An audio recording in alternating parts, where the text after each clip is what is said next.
First of all, Merci infiniment pour ces 2 jours.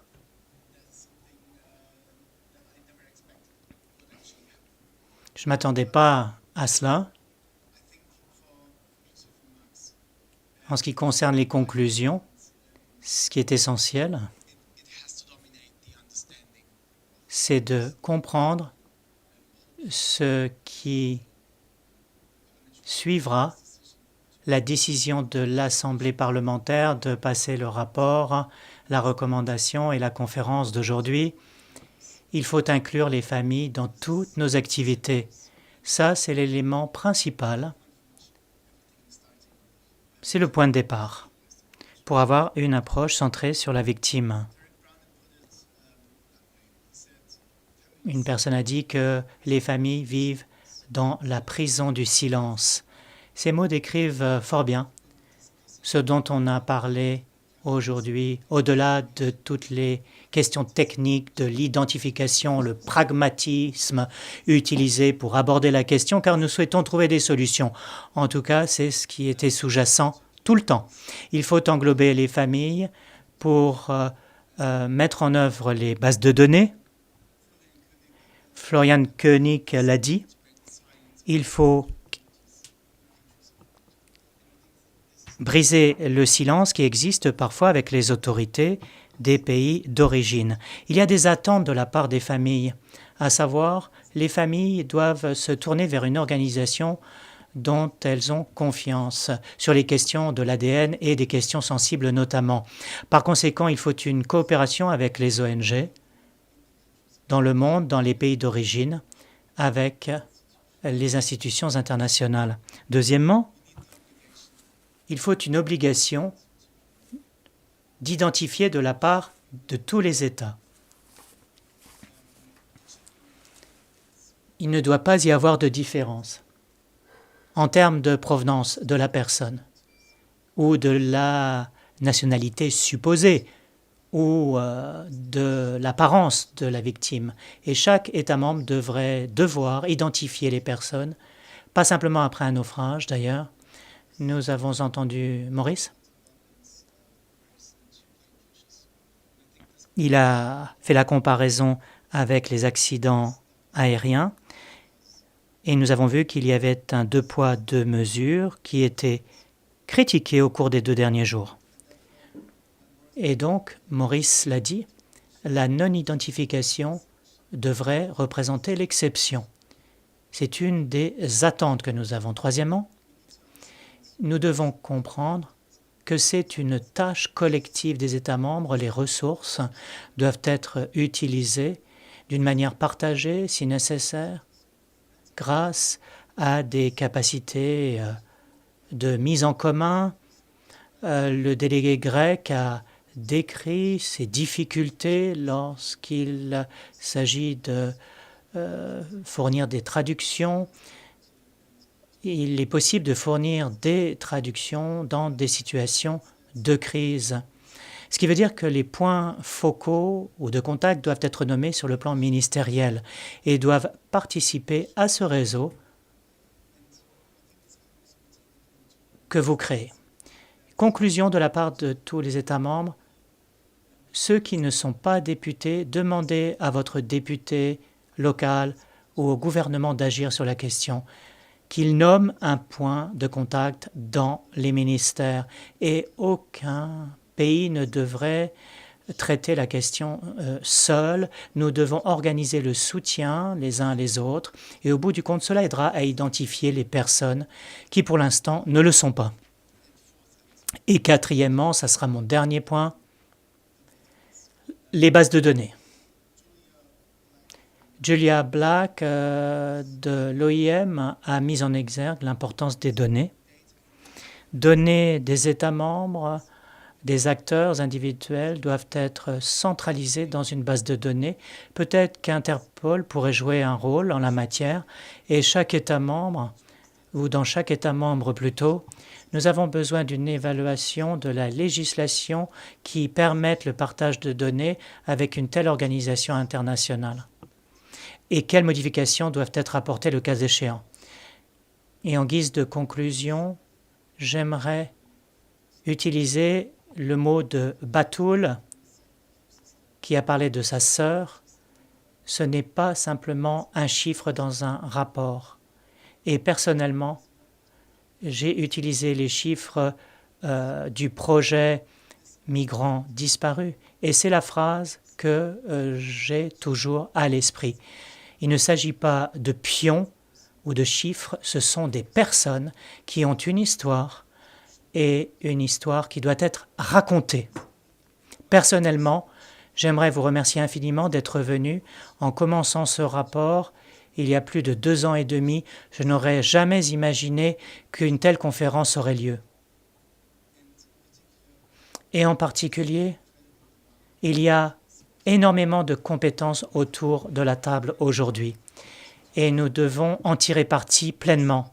Lorsque j'ai commencé à Search and Rescue, nous avons un principe. Si nous, la société civile, nous pouvons envoyer un bateau pour sauver les personnes dans la Méditerranée, donc nous pouvons attendre la même chose des États membres. Rien de moins, rien de plus. Et la même chose s'applique à la question de l'identification. Attendez-vous aux législateurs d'agir et encouragez vos gouvernements à continuer leurs efforts. Et je pense que ce n'est pas un idéal, c'est une attente dont il s'agit, que personne ne soit oublié. Merci d'être venu.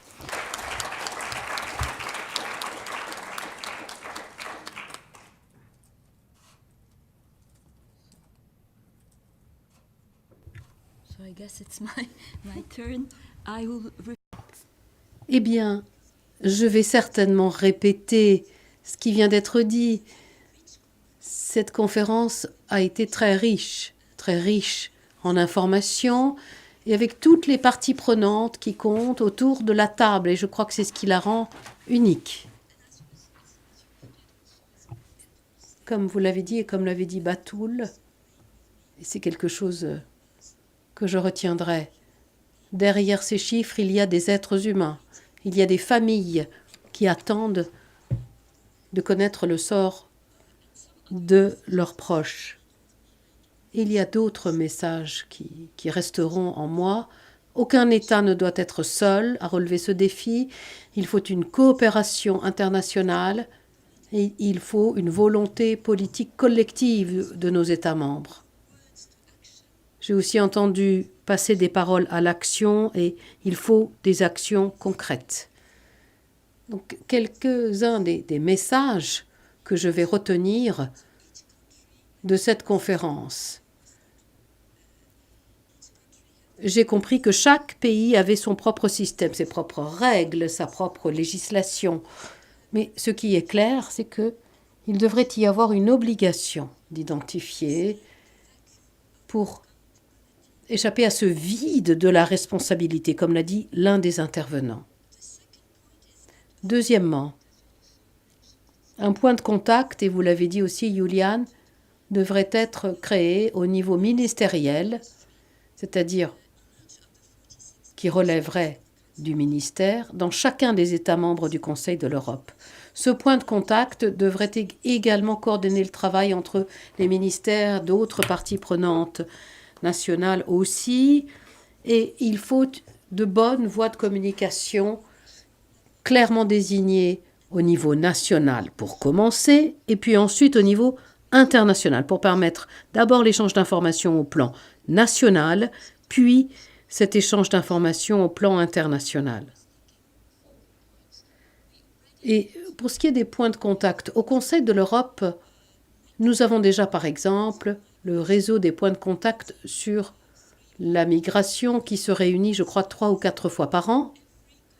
Et je me disais que si chaque pays se dotait d'un point de contact pour les migrants disparus, il pourrait aussi se réunir dans cette instance internationale pour échanger. Les familles doivent être impliquées au processus dès le départ, non pas en tant que victimes, c'est ce que j'aurais surtout retenu, non pas comme victimes, mais comme des acteurs, comme des sources d'information. Et les obstacles administratifs ont aussi été évoqués.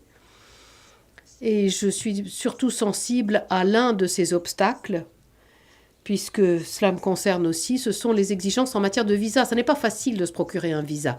Pour beaucoup d'entre vous, vous ne savez peut-être pas ce que c'est que de demander un visa et de devoir l'obtenir. Donc cette exigence des visas est très importante. Si vous voulez vous rendre dans un pays dans lequel vous pensez que votre proche a disparu, il faut qu'il y ait un système qui permette au consulat de faire en sorte que ce soit plus facile de délivrer ces visas. Ce que j'ai aussi entendu, c'est que les familles sont parfois réticentes à communiquer des informations lorsqu'elles se trouvent dans un pays. Elles le sont peut-être en situation irrégulière, elles n'ont peut-être pas de papier, donc elles ont peur de donner des informations aux autorités. Et c'est là qu'intervient le rôle de la société civile, qui a aussi été évoqué comme étant un intermédiaire par beaucoup des orateurs, un intermédiaire entre les autorités de l'État et les familles. J'ai aussi entendu que le rôle des institutions des droits humains doit être mieux reconnu. Dans certains de nos États membres, ces instituts ou ces institutions ont des mandats pertinents dans notre domaine. Il y a des outils qui existent, on l'a dit plusieurs fois, il existe des outils et des normes, mais qui doivent être utilisés et appliqués. Il faut donc une volonté politique commune pour les appliquer, mais de manière harmonisée. J'ai aussi entendu qu'il fallait davantage de ressources et de souplesse pour les experts, comme par exemple les médecins légistes. Juliane, vous êtes vous-même parlementaire et vous l'avez dit, les parlementaires ont un rôle clé à jouer ici. Et je me suis dit qu'ils pouvaient peut-être organiser des auditions dans les pays, des auditions pour mieux comprendre les tenants et les aboutissants des problèmes dans chaque pays et pouvoir ensuite agir en conséquence. Et enfin, mes collègues vont préparer une boîte à outils pour les parlementaires qui va vous aider et qui va vous soutenir dans votre travail de sensibilisation pour faire en sorte d'éclairer cette question davantage, de la mettre en lumière. Ce n'est pas un sujet dont on parle beaucoup dans nos États membres. Donc vous allez, cette année encore, me dit Marie, recevoir une boîte à outils conçue pour les parlementaires et que vous pourrez utiliser. Merci.